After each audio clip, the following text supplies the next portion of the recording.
Buenas tardes, bienvenidos al Ateneo de Madrid. En el acto que hoy nos reúne, quiero pedir, por favor, que nos pongamos en pie para estar un minuto de silencio en recuerdo de la memoria de Iván Fandiño.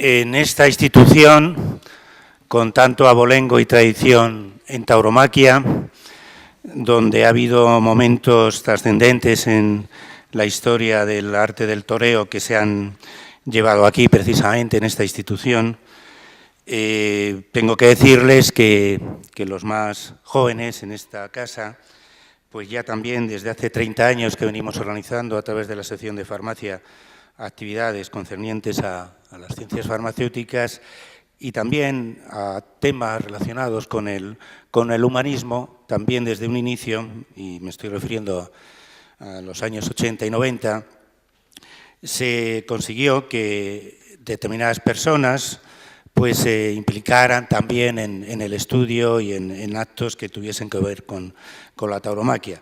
Y es precisamente la persona que tengo a mi derecha, la profesora Rosa Basante, la que se encargó, con otra serie de compañeros, tanto farmacéuticos como no farmacéuticos, de promover una serie de actividades que fueron y que tuvieron que ver con tertulias de rebotica, donde indiscutibles figuras de la farmacia y entendidos en toros, como don Luis Gómez, Álvaro Domínguez, participaron de lleno en esas actividades. También tuvimos ocasión de contar con Cristina Delgado, que también nos acompaña esta tarde a la tertulia que vamos a llevar a cabo, y de personajes como el cirujano jefe de las ventas, don Máximo García Padrón, el entrañable amigo a quien quiero evocar y mandar un abrazo, Emilio Morales, de la Peña El 7, que hoy no ha podido estar con nosotros, pero que siempre participó en esas veladas. También, como no, a Santiago Ayala, que como siempre, aunque esté abajo, pero siempre es el encargado de animar y de procurar que el mundo de los toros esté presente. Yo no voy a extenderme, pero sí quiero hacer pues una consideración, y es que en la biblioteca de esta institución, tengo que decirles que he sido elegido bibliotecario hace cosa de 10 días, pues se ha preparado una exposición con más de 63 registros, luego han ido apareciendo algunos más, y como testimonio de ello tienen ustedes en la mesa contigua a esta desde donde hablamos, ni más ni menos que los 12 tomos del Tratado del Cosío. Fuera, por si alguien no lo ha visto o quiere verlo en próximos días, se va a mantener una exposición donde en 4 vitrinas se recogen algunos de esos libros y hay un listado por si alguien quiere pues leerlos. Para ello no tienen nada más que subir a biblioteca, hacerse socio de esta casa, o bien también algunos de ellos se pueden ver de forma digital. Bien, yo lo que voy a hacer en esta presentación es dar la palabra a la doctora Rosa Basante, que como ya indiqué, ha formado parte activa de esta casa, y también decirle y agradecerle una vez más que ya en sus años donde ocupó cargos preeminentes en la comunidad, se encargó muy mucho de que el salón donde ahora mismo nos encontramos, este emblemático salón que se creara en 1884 por el arquitecto Mélida, de ese estilo tan tan peculiar que es el neogriego modernista, pues ella fue precisamente desde la comunidad quien auspició su reforma, puesto que era necesaria. Como saben, pues ella ha formado parte de todo lo que tiene que ver con el mundo de los toros, ya desde los años 95, forma parte de la comisión asesora taurina, pero vamos a dejar que ella, mejor que yo, tome la palabra y ya pues entre en harina e introduzca la tertulia para que después los tres invitados, a los que también daré una pequeña pincelada de ellas, pues empecemos para que después tengan ustedes también la oportunidad de preguntarle, puesto que todos ellos son solamente entendidos en este arte de la tauromaquia. Así pues, la profesora Rosa Basante, tienes la palabra. Buenas tardes, gracias a todos por estar aquí y sobre todo quiero agradecer de corazón al Ateneo de Madrid la oportunidad que me da, la gratitud que personifico en su bibliotecario y amigo Daniel Pacheco, la oportunidad de estar aquí para hablar sobre los maestros. Nos referimos más concretamente a los maestros de la tauromaquia. Y con su permiso, señor presidente, permítame ahora que desde la emoción que me embarga por la muerte de un gran maestro como ha sido Iván Fandiño, quiero decirte que tu muerte enriquece todavía más la tauromaquia. Tu arte permanecerá vivo siempre en tu memoria y en tu corazón. Como vecinos de Fuentelencina, lugar que tenías tu residencia, lugar que, como sabes, Manolete iba a pasar sus descansos con Lupe Sino, dos grandes están unidos a Fuentelencina, lugar donde mi suegro era el boticario que enseñó a Manolete, mi marido y yo hablamos tantas veces contigo. Quiero decirte que permanecerá tu arte, permanecerá siempre en nuestra memoria y en nuestros corazones. Descansa en paz y va por ti, maestro.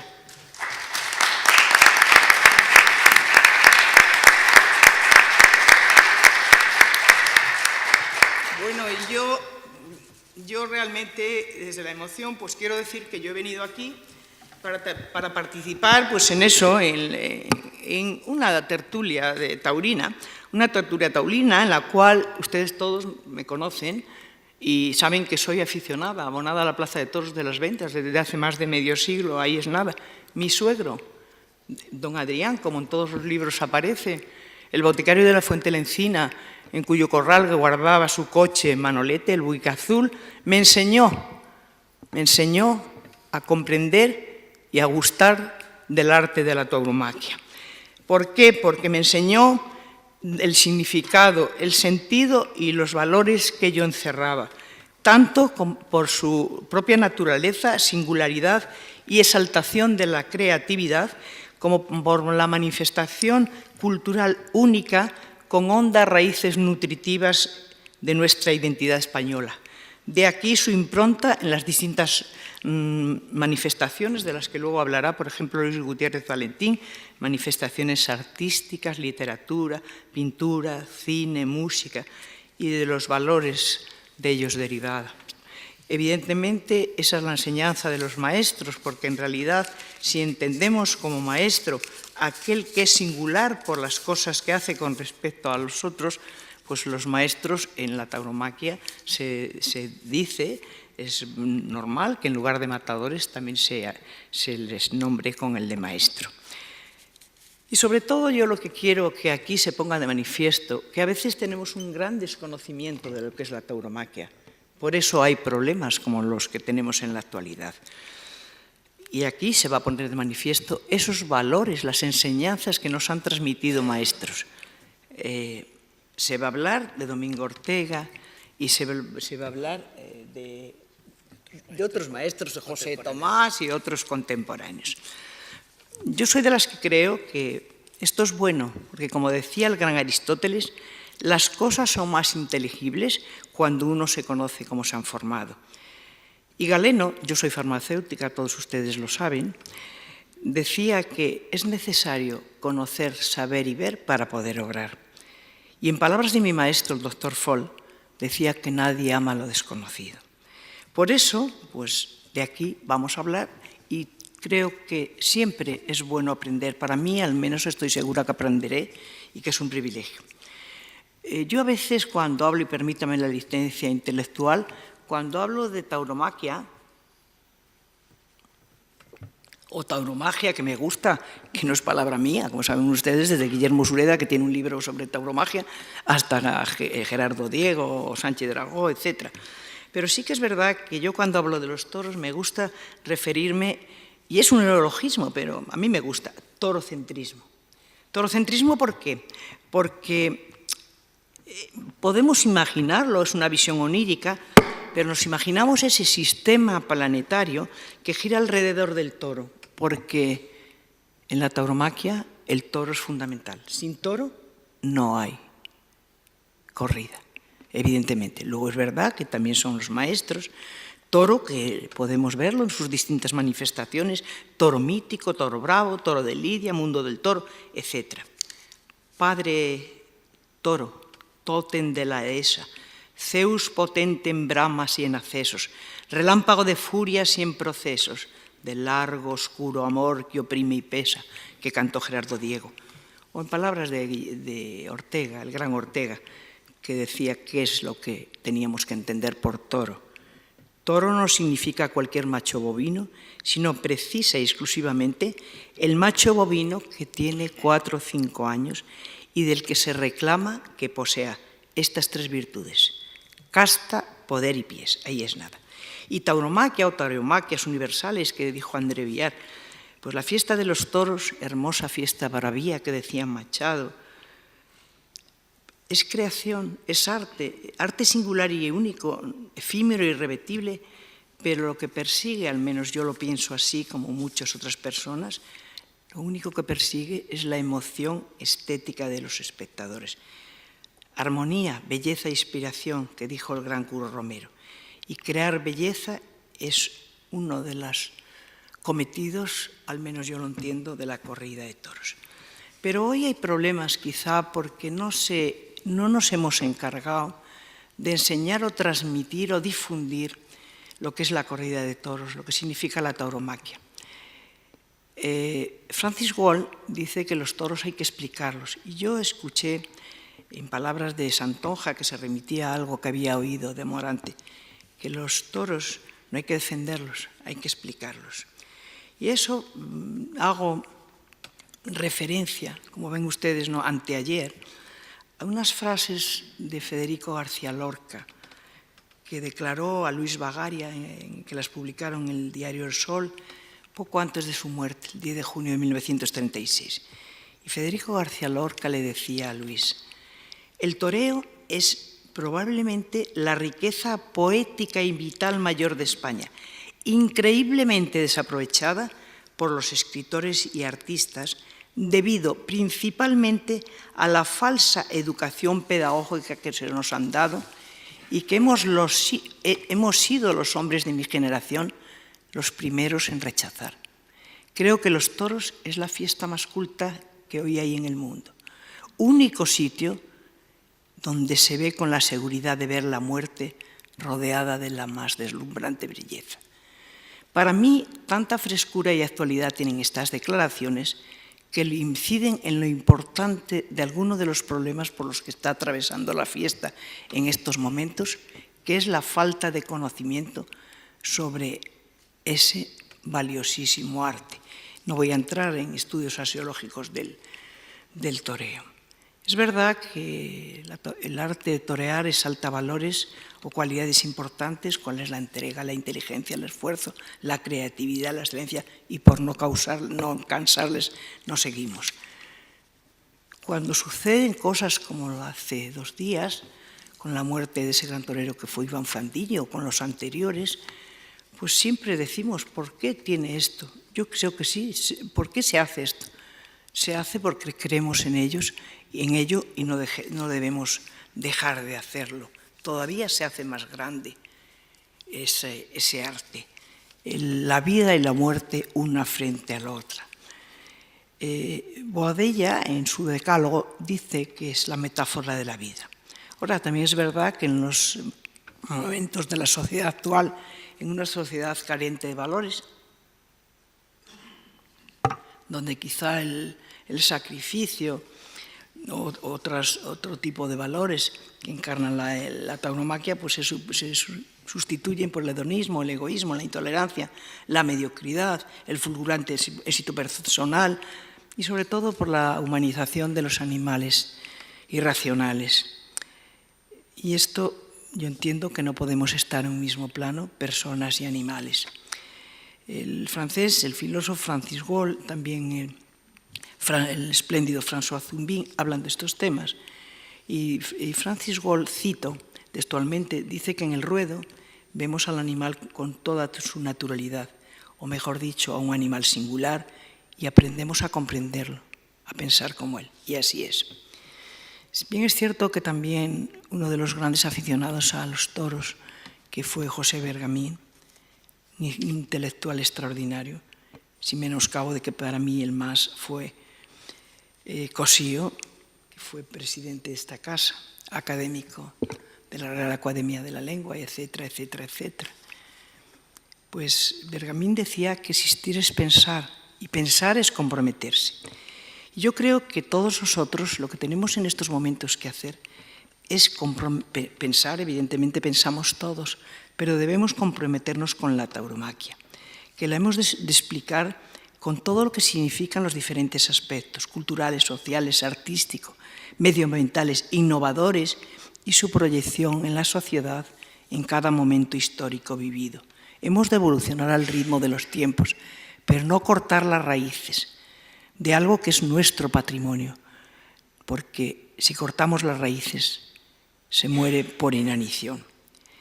Aquí también es cierto que no hemos, aparte de comprometernos en difundir, en preservar nuestro patrimonio, es importante la investigación que se debe hacer, porque todavía queda mucho por saber, y es importante, insisto, esa investigación. Y de todo ello, evidentemente, pues van a hablar los que me acompañan en esta mesa. Bien es verdad que estas personas de las que se va a hablar, las que hemos referido y tantas otras, son personas verdaderamente ejemplares. Cito a Ortega: esa ejemplaridad se proyecta o debe proyectarse en todos nosotros para aprender de ellos y poder nosotros transmitir sus enseñanzas. Dice Ortega en su obra El espectador: el hombre verdaderamente ejemplar no se propone nunca serlo.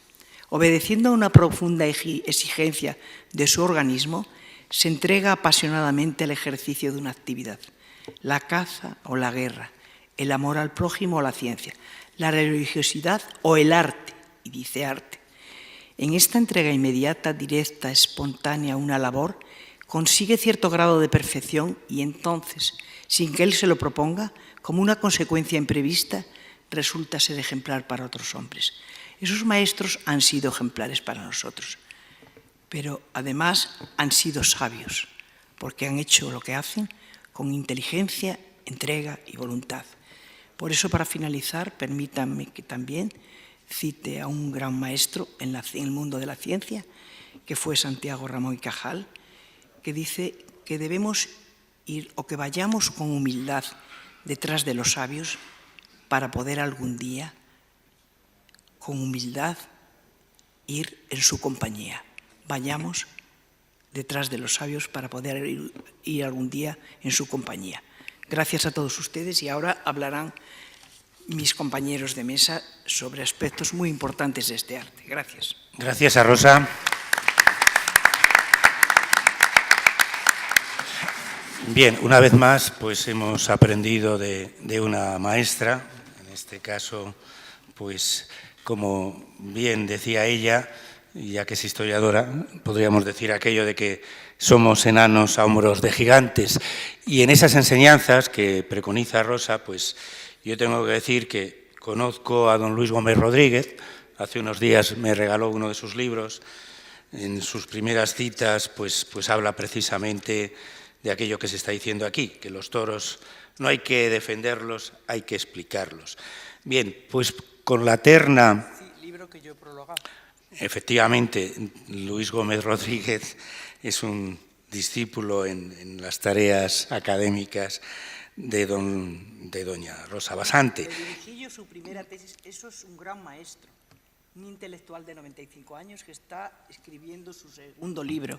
Sí. Le dirigí yo su primera tesis hace 30 años y estuve en el tribunal de la segunda hace 5. Bien, como sé que en esta sala hay verdaderos amigos de Luis Gómez, pues por eso quiero sacar aquí su nombre y decirles que le animen a que continúe ya a sus 95 años en la consecución de ese segundo libro, que creo que le queda poco por hacer. Bien, en la terna de especialistas en tauromaquia que hemos reunido en esta mesa, y que son don Antonio Moreno, don Lorenzo Clemente y don Luis Gutiérrez, vamos a darles la palabra. Yo simplemente voy a empezar diciendo de Antonio Moreno, que ya también es sobradamente conocido en esta casa, no en vano ha sido directivo hace pocos cursos, y que nosotros desde la sección de farmacia, pues desde que empezamos a hablar de Carracido, y como él dice, ya ha habido momento hasta para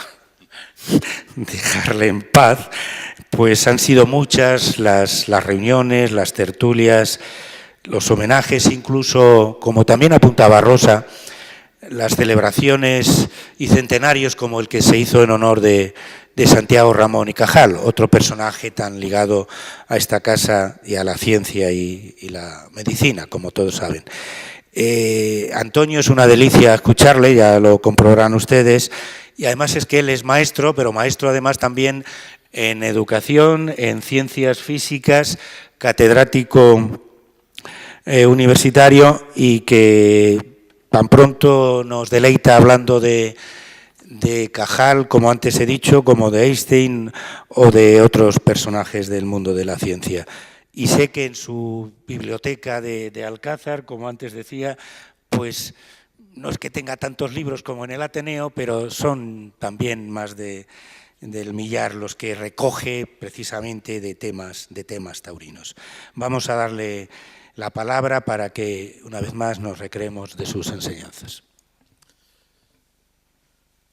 ¿Hablo por aquí? Sí. Buenas tardes. Muchas gracias, Daniel. Cuando Daniel me invitó a participar en esta tertulia de Rebotica para hablar de asuntos taurinos, yo es la primera vez que en el Ateneo hablo de toros. He hablado de Cajal, como lo ha dicho, de Einstein, incluso de Lorca, pero de toros no había hablado nunca. Y bueno, pues dije, bueno, pues voy a hablar de Domingo Ortega. ¿Y por qué elegí Domingo Ortega? Además, para una cosa muy rápida, pues que me dijo son 15 minutos. Y al mismo tiempo, quiero decir que al elegir el tema de Domingo Ortega, creo que nos debemos comprometer a que en algún momento determinado pueda dar una conferencia sobre Domingo Ortega como se debe. Hoy solamente va a ser un aperitivo. Elegí a Domingo Ortega por varias razones. Una, porque mi padre es bastante habitual que la afición a los toros a uno le venga de familia. Nosotros somos varios hermanos, el más taurino he salido yo, pero esa es una cuestión que se va impregnando.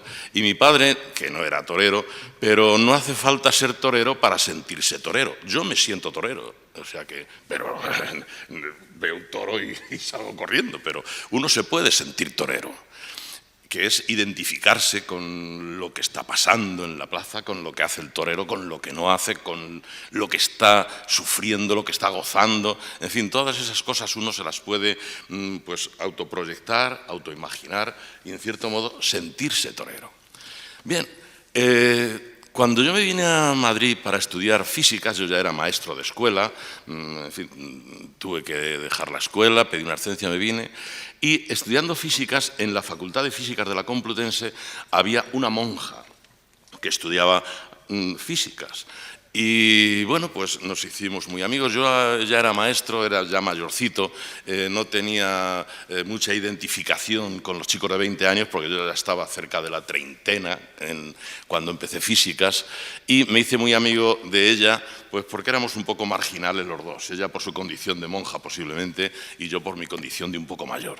Eso nos unió bastante y un día me dijo, si quieres vente a la casa nuestra, que se llama, bueno, son hijas de hermanas de la Caridad de Santa Ana. Y allí pues repasamos un poco las cosas de la mecánica cuántica y la relatividad, que era lo que teníamos entre manos.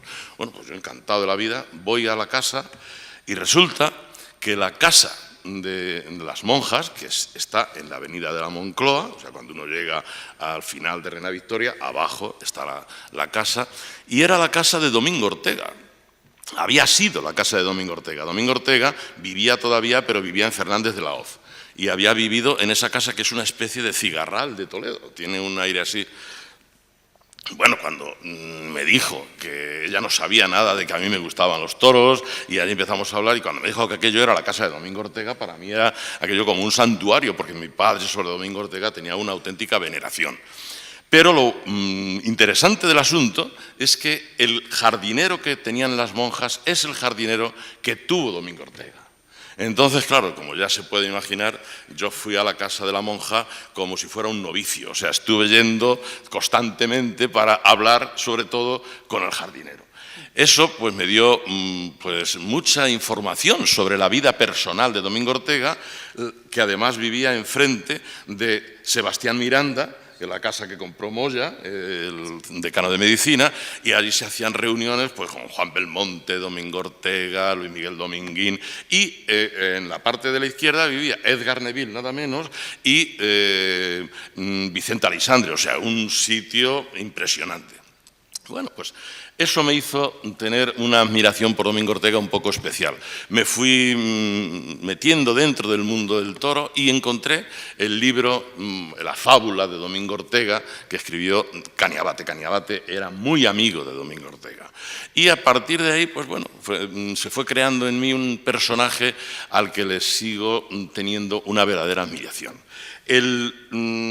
Como lo llamaban, el paleto de Borox, por la cara que tenía, era un hombre del campo. Domingo Ortega nace en el año 1906 y cuando se viste por primera vez de torero es en el 1928 ya. Era analfabeto y lo primero que hizo cuando ya empieza él a moverse en el mundo del toro y tiene un dinerito es tener a alguien que le enseñe a leer y a escribir. O sea, es una persona que no sabía leer ni escribir cuando tenía 20 años y, bueno, pues se va formando, lo animan a la lectura y lo animan tanto a la lectura y se hace tan lector y tan intelectual que esto que tenemos aquí es la conferencia de El arte del toreo que publicó la Revista de Occidente, que es la conferencia que pronunció Domingo Ortega, donde en este momento estamos, el 29 de marzo de 1950. Con lo cual, pues es un homenaje también al maestro Domingo Ortega poder estar diciendo aquí su nombre en el mismo sitio donde él habló de toros. El paleto de Borox, o también, que le decían que tenía cara de muñeco de ventrílocuo, porque tenía los pómulos muy sobresalientes. Una de las características como persona que me contaba el jardinero y que, bueno, he ido contrastando luego en las lecturas que he hecho, era que era una persona bastante difícil de tratar. Era un hombre muy seco, muy interiorizando las cosas que tenía que hacer, muy pensativo y una persona con una capacidad tremenda para el cumplimiento de lo que para él era su obligación. Y eso se nota muchísimo en el toreo suyo. El toreo suyo yo no lo vi torear, pero lo vi en un homenaje que se hizo en las ventas a no recuerdo qué torero, que estuvo de torilero. Salió vestido, pero no lo vi torear, mi padre sí que lo vio torear. Y lo que sí veo en los vídeos que he visto y fotos que hay era la capacidad dominadora que Domingo Ortega tenía de los toros. O sea, de qué forma tan simple, aparentemente, claro, esa es la grandeza del torero, esa simplicidad que parece que tiene la obra grande y bien hecha, la manera en la que se ve que está moviendo la muleta o el capote para que el toro entre y salga, la manera de andar, esa forma que se ve en su comportamiento en la plaza es verdaderamente algo que te llama la atención. Él, en esta conferencia, lo que hizo fue hablar de lo que en el mundo del toro es algo recurrente a lo largo de su historia, y es del estado actual de la fiesta, que siempre está mal. pero siempre está mal, pero bueno, aquí estamos, y eso siempre es así. Él dedica esta conferencia al estado de la fiesta en su momento, y lo que, dentro de lo más sobresaliente que aporta en esta conferencia, es el añadido que él hace a ese parar, templar y mandar de Juan Belmonte. Los cánones, digamos, del toreo, las normas del clasicismo en el toreo, Juan Belmonte lo sintetiza, hace algo así como Newton hizo con la teoría de la gravitación, sintetizar lo que ya otros habían hecho. Y Ortega lo que hace es ver que ese parar, templar y mandar no es realmente una aportación de Belmonte, sino que es una aportación que viene desde los romeros, de cuando se empieza en el mundo del toro, ¿no? Cuando empieza a organizarse la corrida de toros como la conocemos. Y él añade a ese parar, templar y mandar, cargar la suerte. Ese es el punto en el que él quiere incidir. Y entonces la conferencia está toda organizada en torno a lo que es esas normas, pero sobre todo cargar. Cargar para evitar el destoreo, que llama él en la conferencia, que es el toreo de perfil. Dice que hay que darle el pecho, que es lo más noble que la persona tiene. Hay que darle el pecho al toro. Y habla de lo efímero que a veces son los chicos que empiezan a creerse que ya saben torear y no saben torear, y que, hay que tener muchísimo cuidado con crear expectativas en quien todavía no está cuajado. Y él lo que hace precisamente es dar recomendaciones para sentirse, no solamente sentirse torero, sino para ejercitar el toreo como debe ser con arreglo a los cánones. Aquí leo algunas cosas de las que hay en la conferencia, que es lo que he entresacado, porque de lo que quiero es poner la palabra suya. Dice, bien entendido que cargar la suerte no es abrir el compás, porque con el compás abierto el torero alarga, pero no se profundiza. La profundidad la toma el torero cuando la pierna avanza hacia el frente, no hacia el costado. Es lo que él dice ahí. Dice parar, templar y mandar. Ahí es nada. Se confunden tanto estos conceptos.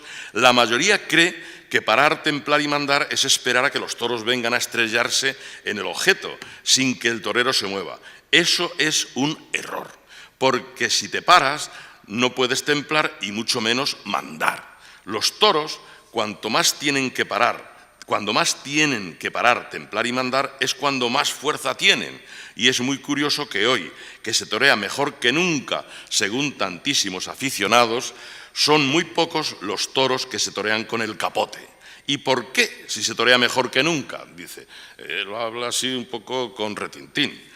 Pues sencillísimo, porque no se ponen en práctica los conceptos que definen esas normas. Por lo tanto, no se torea, se dan pases, eso sí, muchos pases, pero no se torea. Esa es la base de lo que Domingo Ortega defiende en su conferencia. Y toda la conferencia está en torno a lo que es el toreo y el destoreo. Lo que debe ser aplicar la pasión, habla de la pasión que hay que sentir y que se siente en el mundo del toro, pero que esa pasión hay que saberla llevar al cumplimiento de las normas, porque si no se cumplen las normas, por mucha pasión que se tenga, no se está toreando. Una de las cosas que analiza él y que a mí me interesa bastante es la masa. La masa, se habla del público, cuando él habla del público, y claro, habla Pepe Luis Vázquez en un libro que acaba de escribir Antonio Lorca.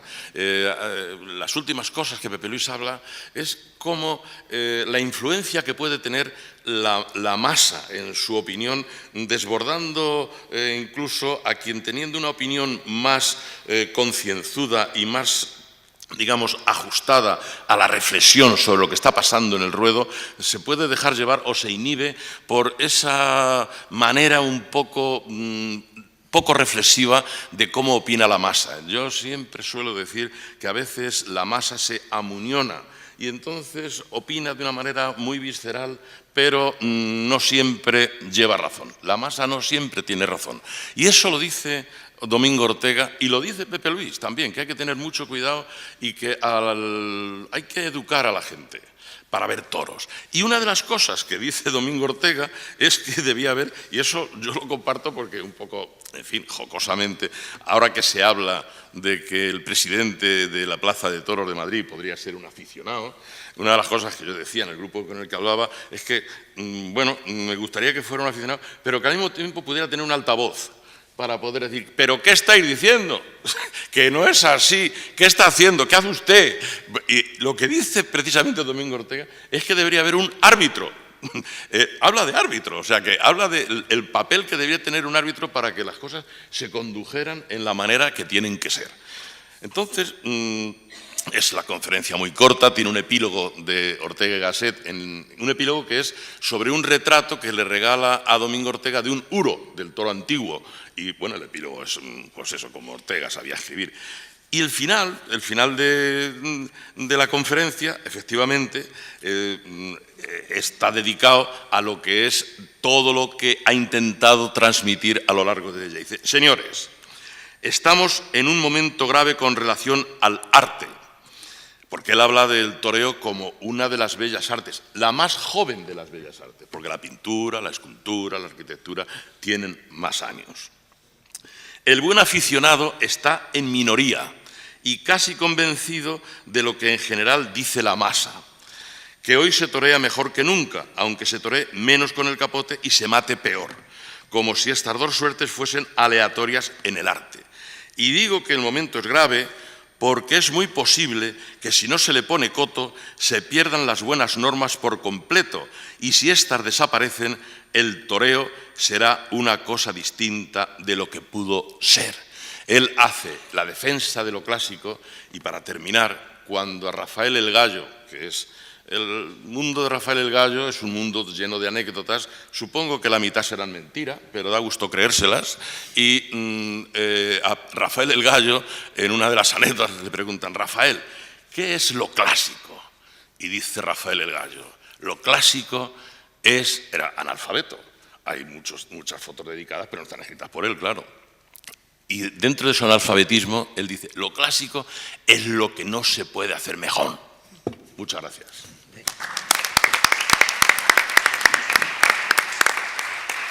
Bien, pues es difícil hacerlo mejor que Antonio Moreno.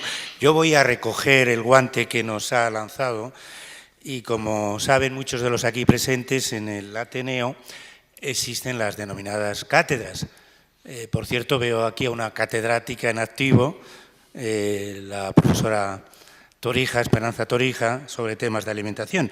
Y digo esto porque Antonio Moreno es que también codirige la cátedra dedicada ni más ni menos que a otra figura de la ciencia y del Ateneo. También fue presidente en 1924, don Gregorio Marañón. Él dirige, con otros compañeros de la Fundación Tejerina, esa cátedra.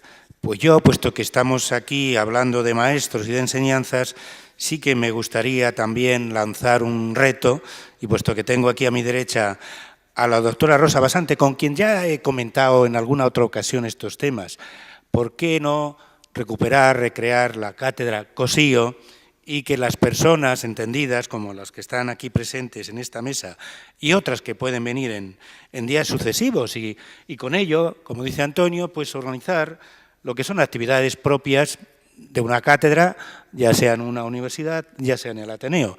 Cursos donde el leitmotiv, la finalidad, pues sea precisamente la de enseñar.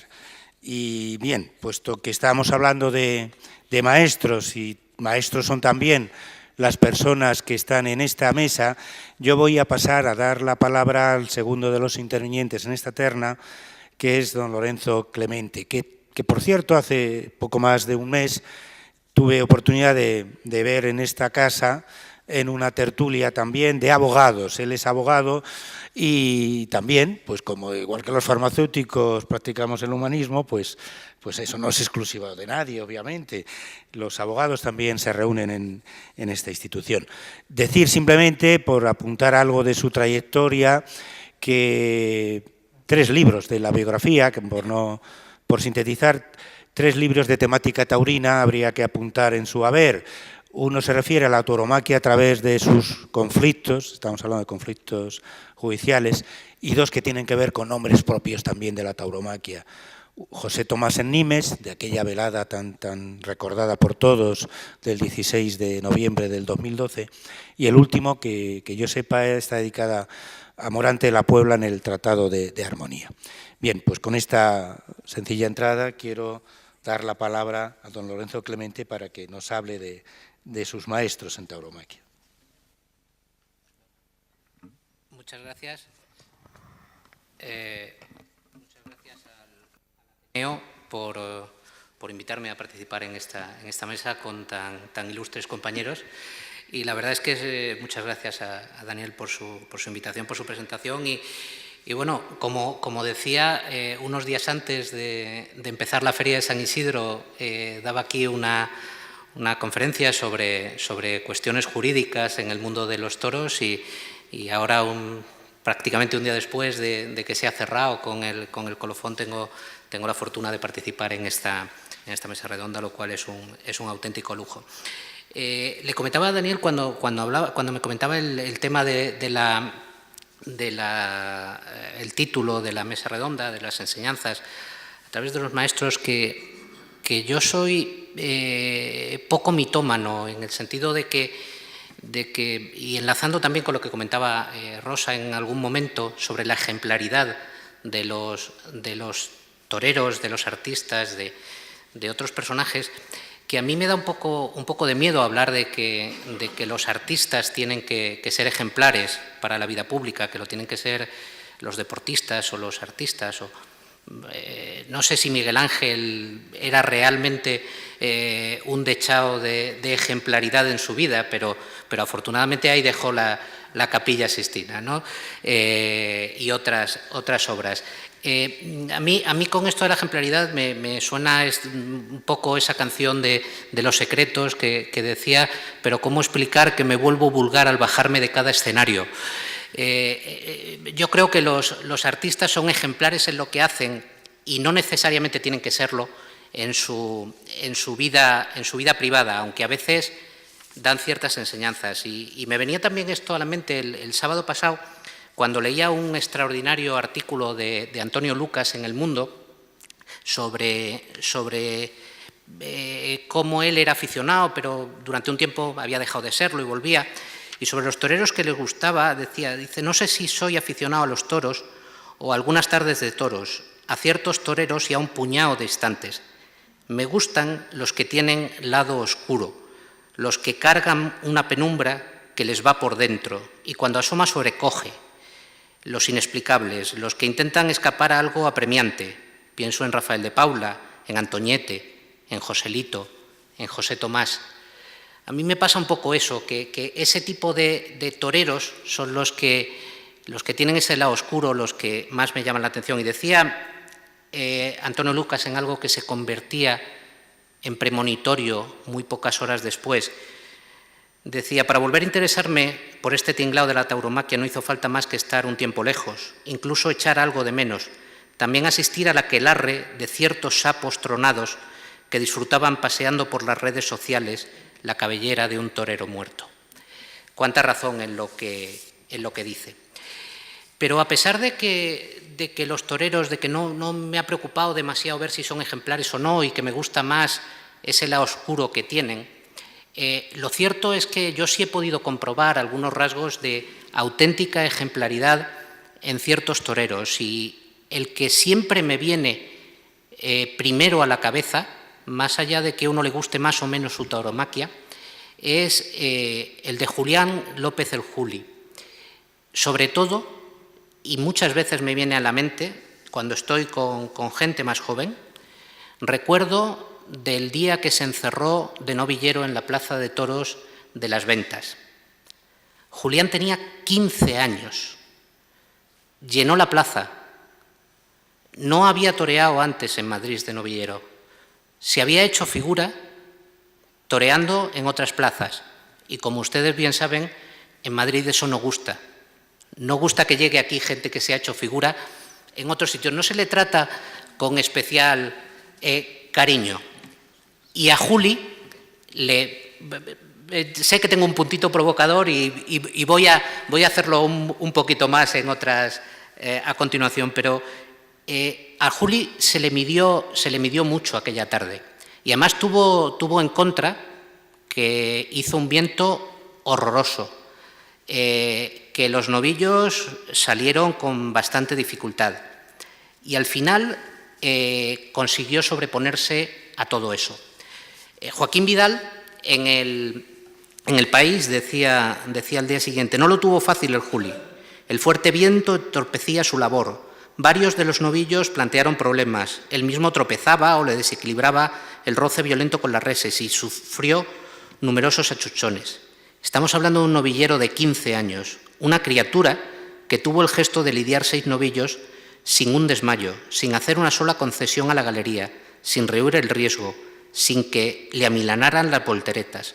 Un novillero a la antigua, de los que piden paso con la verdad por delante.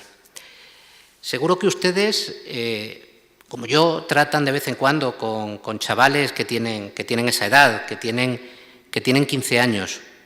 Yo muchas veces, cuando los tengo delante, me imagino, ¿tendrían la fortaleza de estar ahí abajo con 24.000 personas examinándote cuando alguien se está, además, jugándose la vida?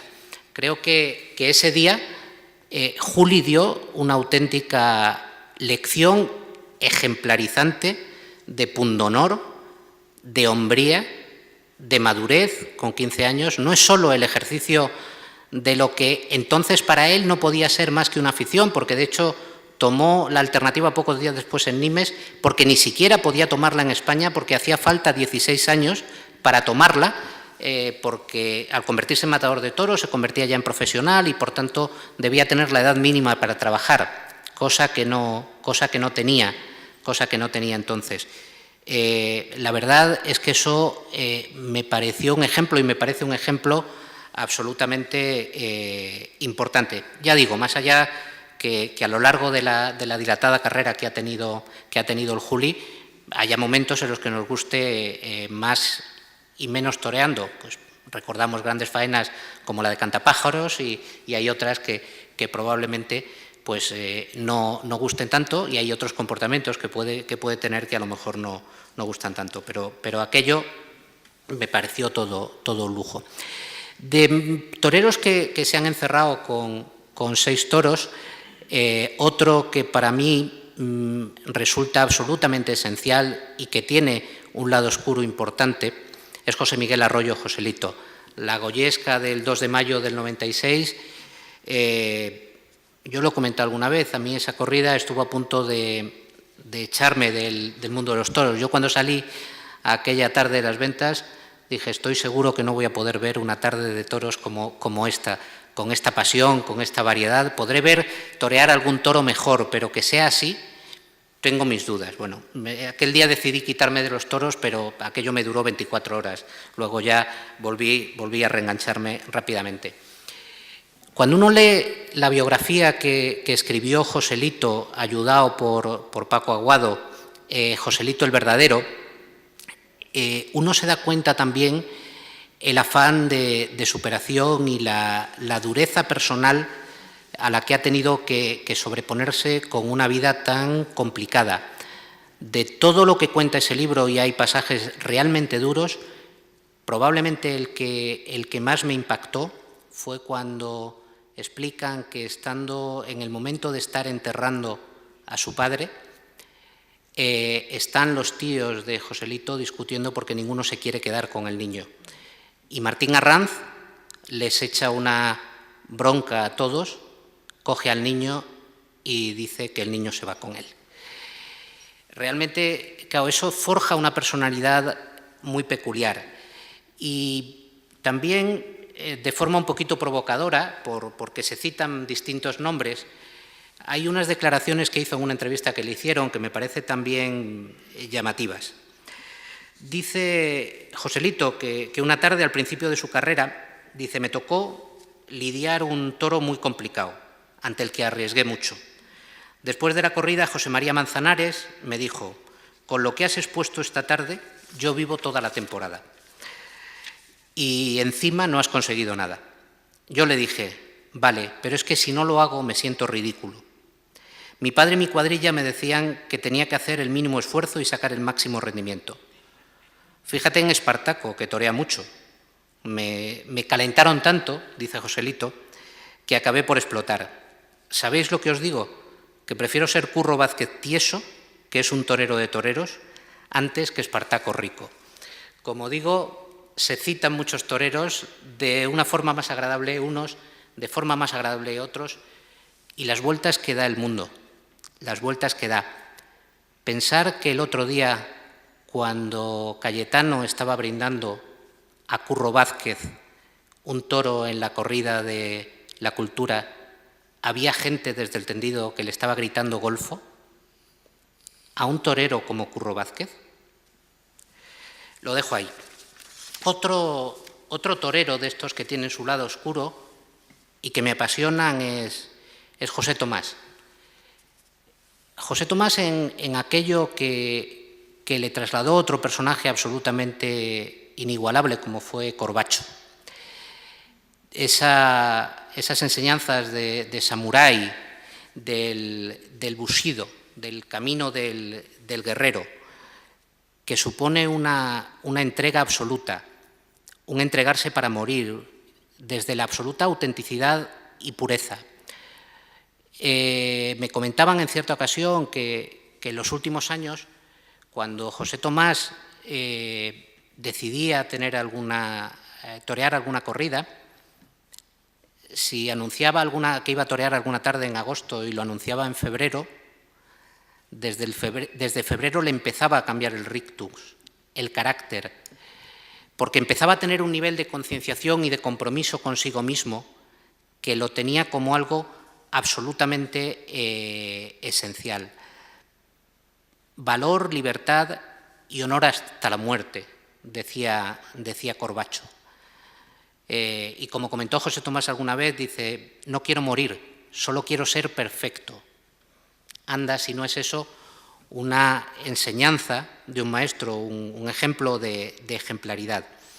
Lo suyo es un claro compromiso ético con la tauromaquia, no solo porque pone en riesgo su vida, porque todos los toreros la ponen en riesgo, porque todos los toros tienen su riesgo, sino que lo hace para que la obra que ejecuta en el ruedo trascienda y emocione desde la belleza, desde la pureza y desde la verdad.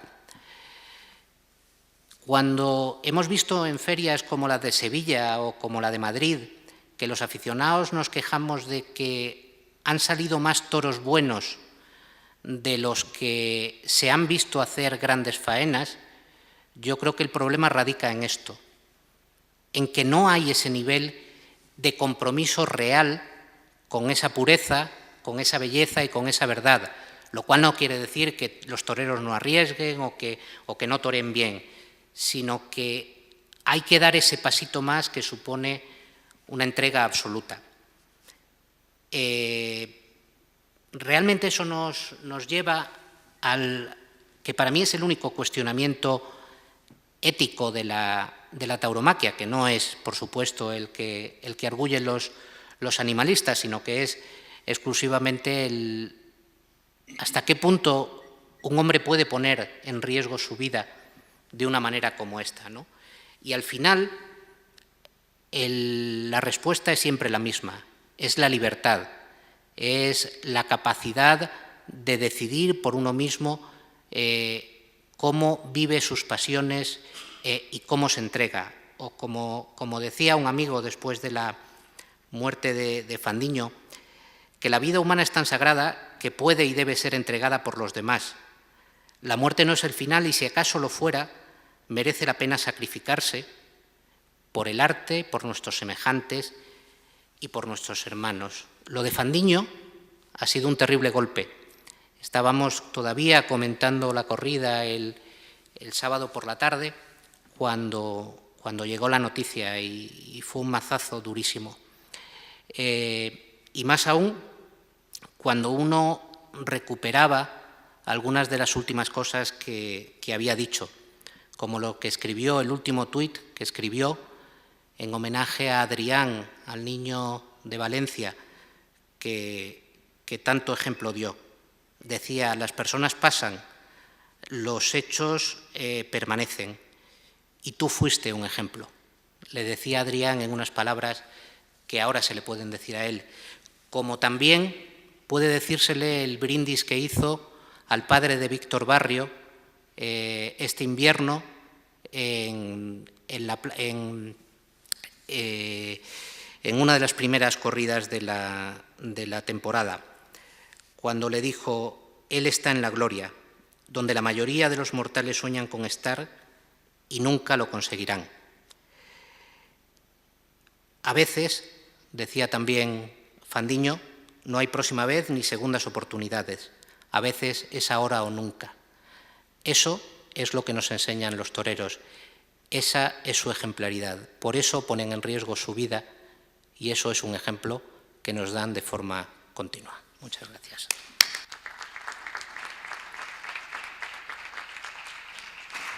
Muchas gracias, Lorenzo.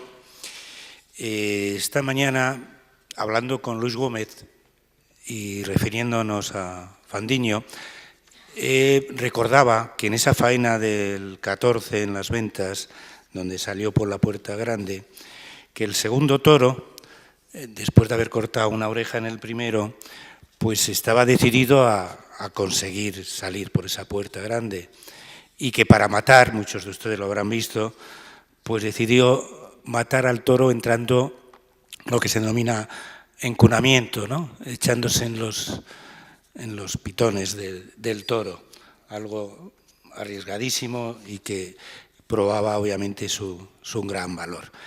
Bien, son pinceladas que vamos poniendo sobre el último gran torero desaparecido.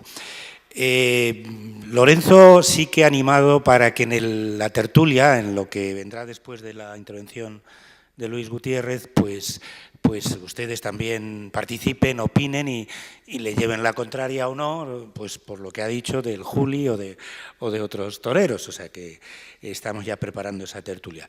Y vamos a terminar esta terna precisamente con un poeta. O sea, si aquí han participado representantes y maestros de la enseñanza, de la ciencia, del mundo del derecho, pues Luis Gutiérrez Valentín, que además es paisano mío, y ambos obviamente somos paisanos de don Domingo Ortega, como decía Antonio, de Toledo, pues es que leyendo su currículum, pues no sé cuántos premios tienes o cuál te falta, ¿no? Porque son tantos y yo en los últimos 20 años veo que sales a premio por año, ¿no? Bueno. Y que los tienes desde Calatayud, Córdoba, Madrid, Sonseca, en fin, bueno, un montón de premios. Lo que yo quería poner sobre el tapete, pues es esos premios literarios.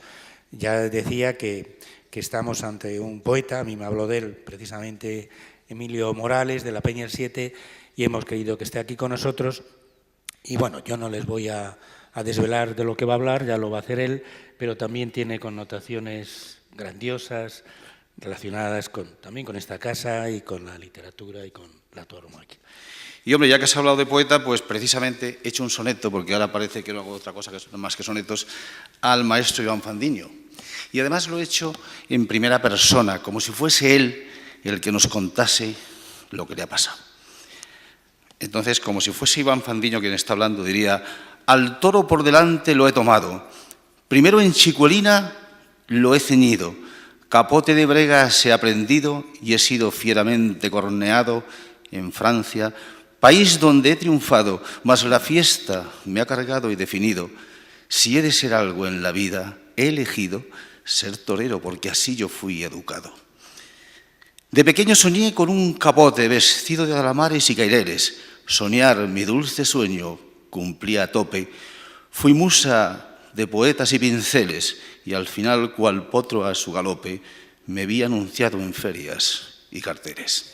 Bien, este es un soneto que he dedicado a Iván Fandiño. Dicen que el mayor riesgo que el hombre corre, y nunca mejor se puede corroborar que en la mesa que está aquí, es la ignorancia. Y es evidente que siempre toda la intelectualidad de todos los tiempos estuvo fielmente fielmente fue afín a la fiesta de los toros. Yo el otro día estuve invitado a presentar un libro en las ventas en la que estuvo don José Luis Corcuera. Era un libro de Ángel Gómez Cañitas, un hombre que ha sido todo en el mundo de los toros, ha sido empresario, ha sido ganadero, quiso ser torero. Bueno, pues el hombre ha escrito un poco los entresijos de la fiesta, yo lo he prologado, y don José Luis Corcuera, cuando pasó en la antesala que hay en la sala de Cosío, decía, hombre, está aquí don Manuel Azaña con Juan Belmonte. Y hizo referencia a todo eso. Y esto viene a colación con lo que yo quería decir, que el mayor riesgo que el hombre corre es la ignorancia. Parece mentira que hoy todos estos que se dan de intelectuales, que dicen que son de izquierdas, sobre la izquierda y la derecha, ya Ortega se dijo que, por ejemplo, es una forma, decía literalmente, de hacerle imbécil, decir que uno es de izquierda o que es de derecha, decía que es una hemiplegia moral. O sea, en la vida hay que ser lo que haya que ser, y si hay que poner una farola en una esquina en un pueblo, no creo que tenga que tener el escapulario de que esta farola se puso aquí porque había un alcalde de izquierdas o de derechas. Entonces, lo que ocurre es que nos olvidamos de las esencias y de las cosas fundamentales de la vida. Y cuando don José Luis Corcuera decía lo de Azaña con Juan Belmonte, pues me vino a colación un problema que ha habido este año en la feria de Alicante, porque decían que estaba Miguel Hernández en los carteles, ilustrando los carteles. Y lo decían precisamente gobernantes que se llaman de izquierdas. Pero vamos a ver, Miguel Hernández fue de izquierdas, defendió la República en la guerra y estuvo siempre ligado a la fiesta de los toros. Aparte de lo que escribió muchísimo, en El rayo que no cesa, por ejemplo, tiene 4 sonetos, Silencio de metal, triste sonoro, como El toro nacido para el luto, El toro al fin sabe al fin de la corrida, y escribió también una elegía a la muerte, la citación final, la citación fatal de Ignacio Sánchez Mejías, y luego escribió El torero valiente, que fue una obra teatral dedicada a Ignacio Sánchez Mejías. Y aparte de eso, es que Miguel Hernández, la única, no la más principal, sino la única profesión que tuvo fue cuando estuvo trabajando en el Cosío. Digo la única porque es que Miguel Hernández, después de sus idas y venidas a Madrid, que al principio no fueron muy halagüeñas, pero luego al final ya por fin se fue asentando, pues de la mano del exalcalde entonces de Orihuela, Martínez Arenas, pues pudo llegar a José Bergamín, y de la mano de José Bergamín y Pablo Neruda, pues llegó a José María de Cosío, y le pusieron pasacalpe, le puso en Río Rosas 26, le puso un despacho, y él, con eso que le encomendaron, que se estaba haciendo ya el último tomo del Cosío, pues tenía acceso directo a la Biblioteca Nacional. Y Miguel Hernández se sentía como pez en el agua, por muy de izquierdas que fuese y por muy republicano, con el tema de los toros, porque decía, vamos a ver, he conseguido pasar a la Biblioteca Nacional como si fuese mi casa, donde yo, que era, como todos sabemos, un autodidacta, pues resulta que se documentaba no solamente sobre los toreros y sobre el mundo del toro, que por cierto, José María de Cosío le dijo que se dedicase exclusivamente a los toreros porque hacía unas biografías fabulosas, las novelaba muy bien. Entonces decía, he conseguido pasar a la Biblioteca Nacional como si estuviese en mi casa. He conseguido por primera vez en la vida, porque las pasó estrechas, ganar 50 duros al mes, que le permitían vivir holgadamente por aquellos años, hablamos del año 35. Y además me permito, con esto, poder tener acceso a todos los cenáculos de toda la intelectualidad del momento, que eran fundamentalmente la generación del 27. Luego entonces Miguel Hernández nunca pudo estar mejor representado que en un cartel taurino. Y resulta que ahora vienen los yo no creo que sean ni de izquierda, no sé qué son, que dicen que cómo va a estar Miguel Hernández en un cartel de toros, pero, hijo mío, si es que Miguel Hernández no hizo otra cosa en la vida, porque otros toreros, o sea, otros poetas importantes, como la generación del 27, que estuvo totalmente vinculada a la fiesta, escribieron otras cosas, pero es que Miguel Hernández no hizo más que eso. La única profesión que tuvo fue el del mundo de los toros. Y además, cuando escribió El torero más valiente, que era referido a Ignacio Sánchez Mejías, pues lo hizo también un poco porque quiso acercarse a la generación del 27, que algunos le daban un poquillo así de lado, porque bueno, pues era, pero en definitiva él quería pues tocar su sensibilidad. Por consiguiente, vuelvo a reiterar, el mayor riesgo que el hombre corre es la ignorancia. Y es una pena porque los que ignoran su historia, pues los que ignoran su historia empobrecen su cultura. Y verdaderamente todo está en los libros, y yo de verdad hoy, la mesa que tengo, pues, ¿qué os voy a decir? Pero yo soy un aficionadillo, ¿no? Pero me han... Y es lo que hago ahora, no hago otra cosa. Y verdaderamente he encontrado unos libros que hay un cruce de caminos de Andrés Amorós, que de uno dedica a Sánchez Mejías, otro dedica a los toreros en la Edad de Plata, y ahora también ha caído en mis manos, que he leído por 2 veces, el de José Luis Ferris, del libro de la biografía de Miguel Hernández. En fin, hay un cruce de caminos, hay otro libro de Chávez, de Juan Belmonte, y hay una riqueza tan extraordinaria. Yo ahora asisto todos los lunes a una tertulia poética en el Café Gijón, y me da un gusto sentarme en el sitio donde se sentaba don Ramón María del Valle Inclán, y yo recito allí mis sonetos y me encuentro tan a gusto. Por cierto, hoy tenían un acto. Y todas estas cosas son las que engrandecen, y todo esto estaba siempre muy fielmente ligado a la fiesta de los toros. Ignacio Sánchez Mejías, él se casó con Lola Gómez Ortega, la hermana de Joselito, no porque se enamorase o no se enamorase de ella, bueno, porque Sánchez Mejías era un hombre triunfador de la vida, y Joselito era el dios que pisaba la tierra, y él lo que quería no era casarse con Lola Gómez Ortega, sino ser el cuñado de Joselito.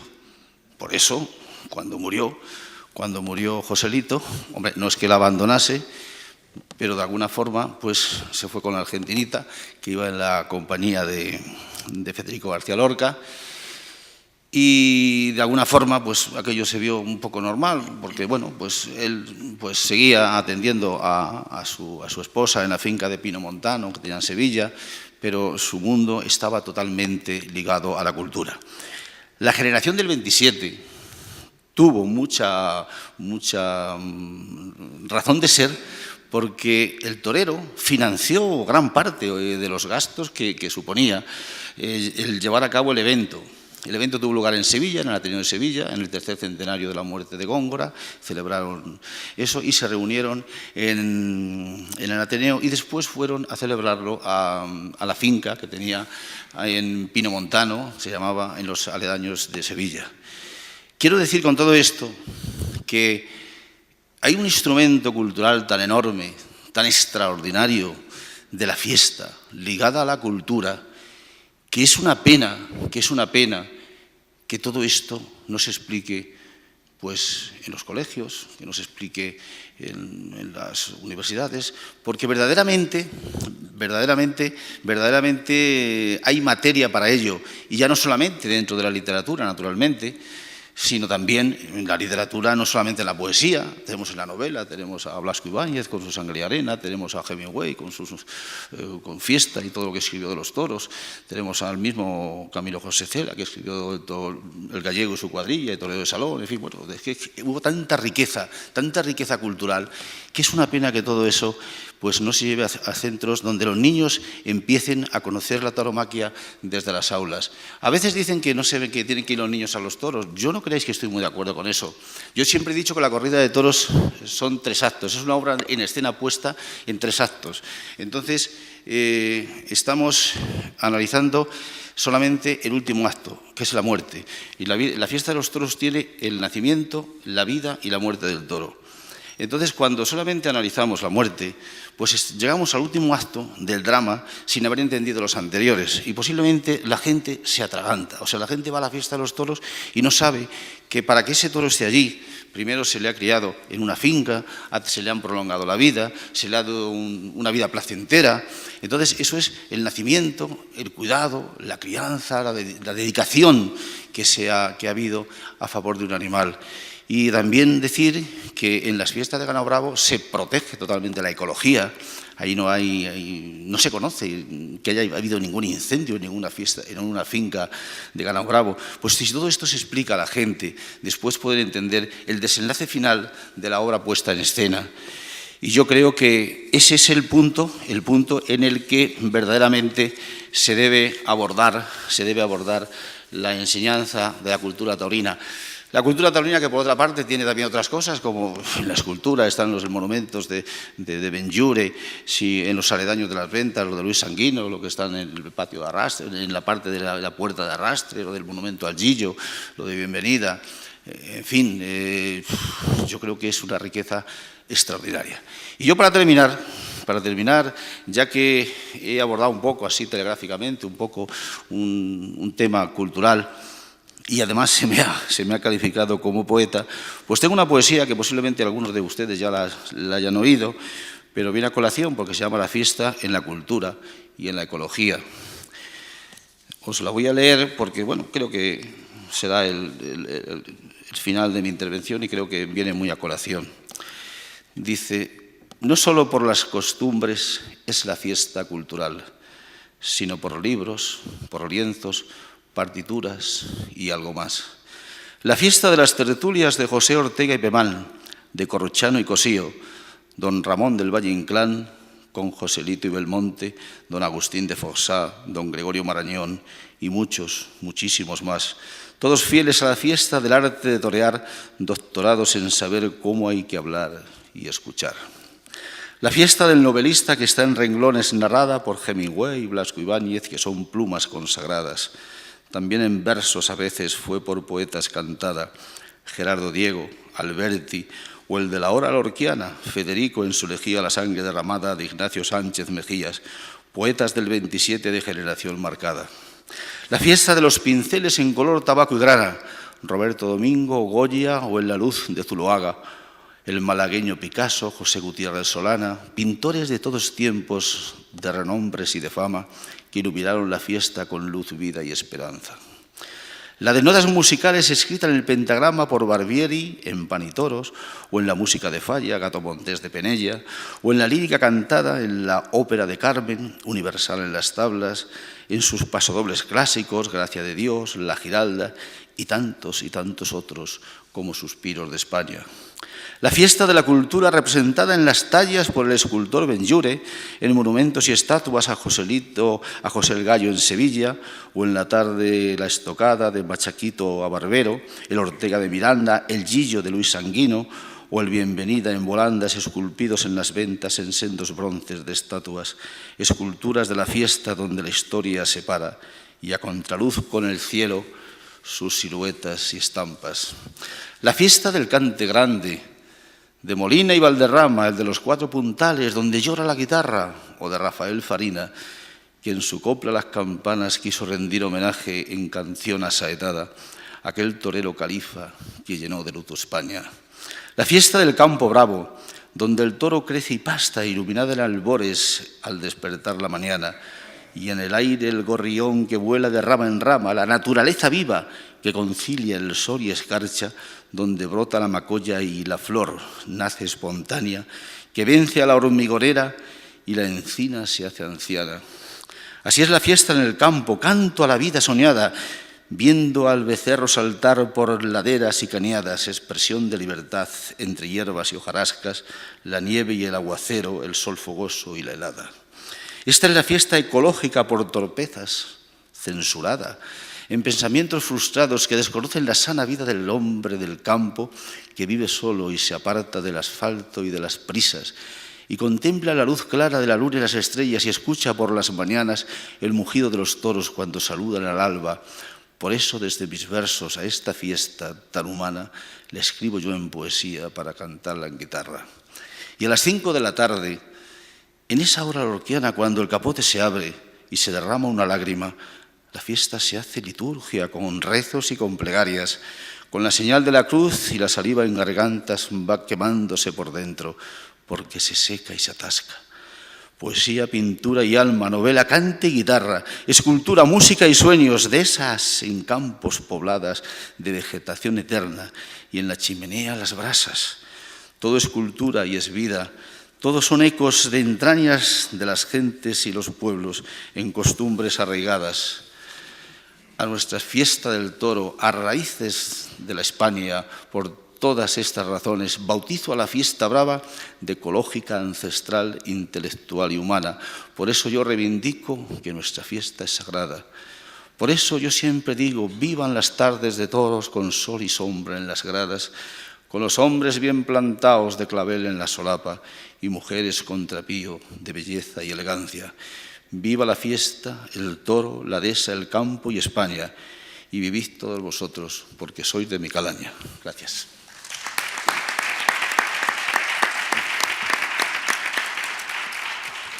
Muchas gracias a Luis Gutiérrez Valentín, que estoy seguro que seguirá recogiendo premios literarios, puesto que calidad no le falta. Bien, antes de que la profesora Basante cierre el acto que hoy nos reúne, vamos a tener unos minutos para que aquellos de los aquí presentes quieran formular alguna pregunta, pues pueden hacerla a cualquiera de las personas que están en esta mesa, pueden subir al atril a formular la pregunta o dirigirse desde su sitio para que escuchemos. Yo es que, mientras que van preparando las preguntas, tengo que insistir en que he disfrutado leyendo el libro de Luis Gómez, La corrida de toros, y de tanto que él sabe y cómo lo transmite, de esas rivalidades entre Joselito y Belmonte. Y es que cuenta en primera persona cómo ya en el año 34 asistía a corridas en La Coruña y en Madrid y presenció pues algunas pues muy trascendentales y que, bien, yo no voy a desvelar ahora.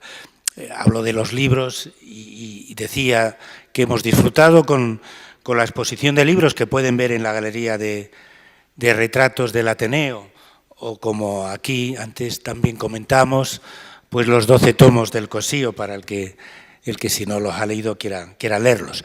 Bueno, yo creo que ya habrán pensado algunas preguntas y el que quiera puede hacer uso de la palabra. Si quieres puedes subir para que se oiga mejor y para que quede grabado. Es que si no, no se oye. Es que no hay aquí ahora nadie para pasar el micrófono. Con objeto de que quede en la grabación. Bueno, únicamente quiero, con motivo de las palabras que ha dicho sobre Domingo Ortega, quiero confirmarlas o validarlas. Desde mi niñez, cuando yo tenía 7 o 8 años, mi padre era muy amigo de Domingo y de Luis Ortega, tenían una finca en Navalcaide y otra en Aldeanueva, en la provincia de Segovia, y yo de niño he asistido muchas veces a tientas y he visto cómo el maestro se desenvolvía con maestría, con personalidad, con su forma natural de ser, siendo el cateto de Borós, con una intelectualidad profunda, con un dominio, con un sentido de la belleza, de la estética, que yo de niño me impresionó y desde entonces siempre he tenido ese recuerdo. Domingo Ortega supo llegar desde lo más bajo donde nació a lo más alto de los intelectuales, con sus tertulias que tenía en el Abra, me parece que era, con intelectuales de todo tipo, con el famoso Cañabate, íntimo amigo suyo, donde nunca faltaba a sus fiestas y a sus reuniones, y únicamente pues que me ha hecho recordar toda esta época de mi niñez y me ha alegrado mucho y le felicito por ello. Nada más.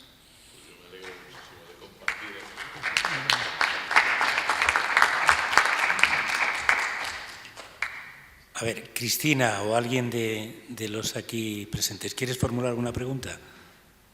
Bueno, sí, puedes subir.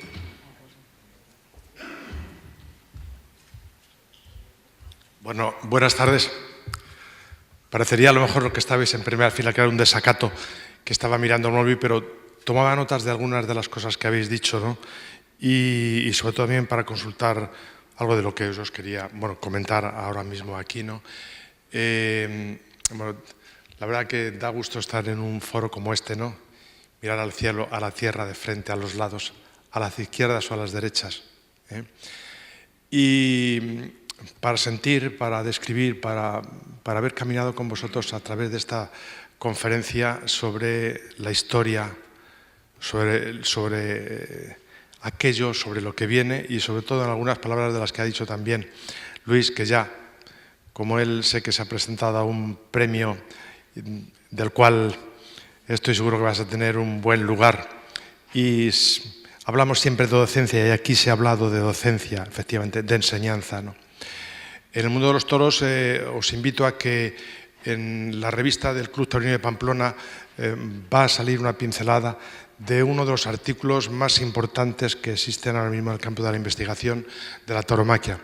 Es decir, es poco conocido, pero os aseguro que ahora mismo hay un nivel de investigación en cuanto al comportamiento de este animal en el ruedo, unos estudios de seguimientos de un número muy importante de toros, con lo cual tenemos, o se van a descubrir, se van a saber unos datos significativamente estadísticos para poner, para enseñar y sobre todo para validar muchísimas de las cosas en las que discutimos. Como aquí estáis muchos farmacéuticos, ¿no? Pues en ese artículo, que va a ser un adelanto, se hablará del dolor, del estrés, de las hormonas, de los neurotransmisores, del sufrimiento, ¿no? Del post-mortem, ¿no? Es decir, que el mundo de los toros no está en llegar a los toros y se acaba, ¿no? Hay un grupo de investigadores en el que se está invirtiendo muchísimo dinero, os aseguro muchísimo dinero, en el que dentro de poco vamos a conocer, y Rosa lo sabe, a través sobre todo de Julio Fernández, que es un veterinario, un gran investigador, que vamos a conocer cosas increíbles que nos van a dar mucha fuerza, muchísima fuerza, pues para tener esos pilares que necesitamos hoy en la ciencia, para no solamente ser la pasión, la emoción, sino la ciencia lo que está en todo este aspecto.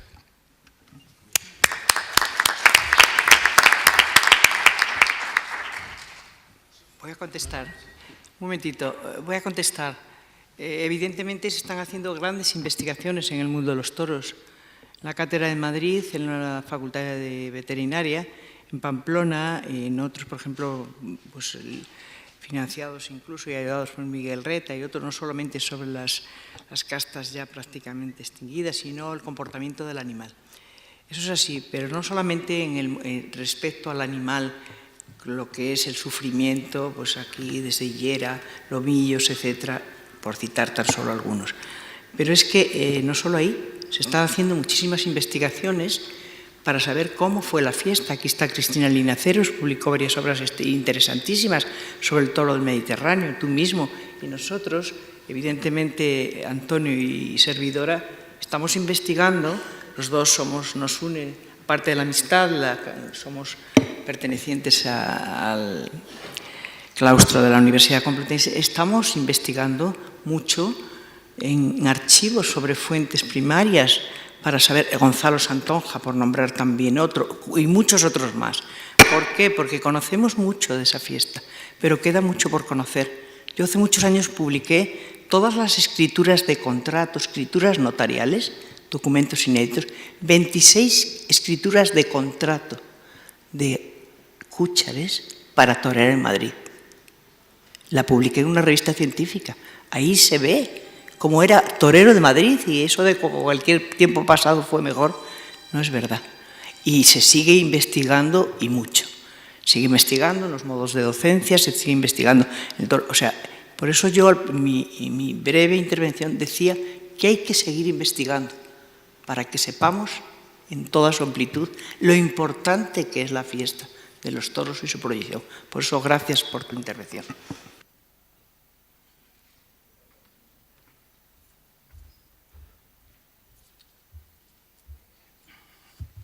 Buenas tardes. Soy Daniel Vaca, cirujano taurino, y hace 15 días hemos terminado el Congreso Nacional de Cirugía Taurina en Plasencia. Quiero hacer aquí una denuncia, porque lo que ha dicho la doctora Basante me llegó al alma. Me parece que es el profesor Linazares. Ha sido amenazado de muerte por estar haciendo estas investigaciones sobre el dolor en los toros.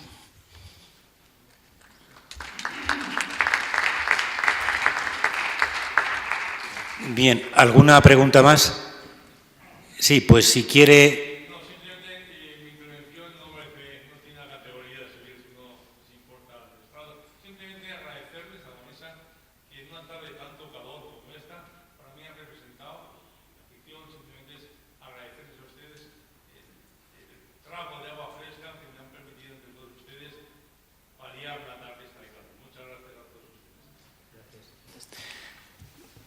Bien, yo únicamente animaría a que grupos de aficionados, investigadores, amantes de la tauromaquia o gente simplemente curiosa que quiera aprender, pues que si las personas que están aquí en esta mesa se organizan convenientemente, pues de forma periódica, este Ateneo, como ya se hiciera en la época del Cosío, de Ortega, Organizadas estamos, para que vengan más, que sea organizados para atraer a más gente a que simplemente escuchen vuestras enseñanzas, que sois los maestros. Yo, bueno, no sé, voy a dejar que cierre el acto la doctora Basante y ya pues algo sé que quiere exponer, soltar por su boca. Pero si alguien quiere añadir algo más o ya simplemente pasamos al epílogo del acto. Bien, pues entonces tuya es la palabra, que diría Gracias, León Daniel. Felipe. Gracias, Daniel. Y adelante. Vamos a ver, yo entiendo que no tienen que escucharnos. Nosotros tenemos que agradecer que ellos nos vengan a escuchar a nosotros. Y el aprendizaje es una corriente bidireccional. Nosotros aprendemos todos de todos, evidentemente. Yo esta tarde he aprendido de todo. Lo dije al principio, es un privilegio siempre el poder aprender. Y yo he aprendido de todos. El último interveniente, yo tuve el privilegio de presentarle un libro espléndido también. No solo es un amante, sino es un intelectual que escribe sobre todos, sobre toros. Entonces yo lo que creo, que nosotros los amantes de la tauromaquia, ¿qué decir de mi buen amigo el cirujano taurino? A mí me han llamado en una universidad pública en Navarra, me han llamado asesina. No me considero tal. ¿Me explico?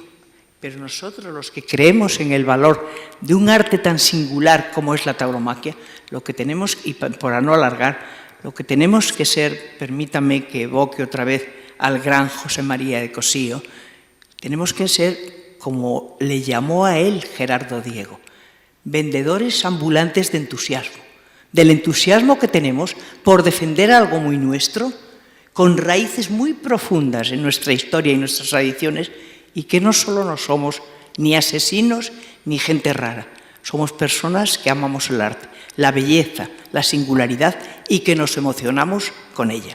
Y queremos seguir haciéndolo, porque con ello defendemos el medio ambiente, la cultura, todo. Y lo único que pedimos es libertad para seguir haciéndolo. Yo agradezco a todos ustedes o todos vosotros, si me permitís la licencia de llamaros de tú, de que hoy hayamos tenido un lugar, esta sala bellísima del Ateneo de Madrid, donde en libertad hemos podido hablar de algo que nos gusta y nos apasiona, que es el arte de torear, la tauromaquia. Que lo podamos seguir haciendo en igualdad de condiciones. Gracias, gracias, muchas gracias.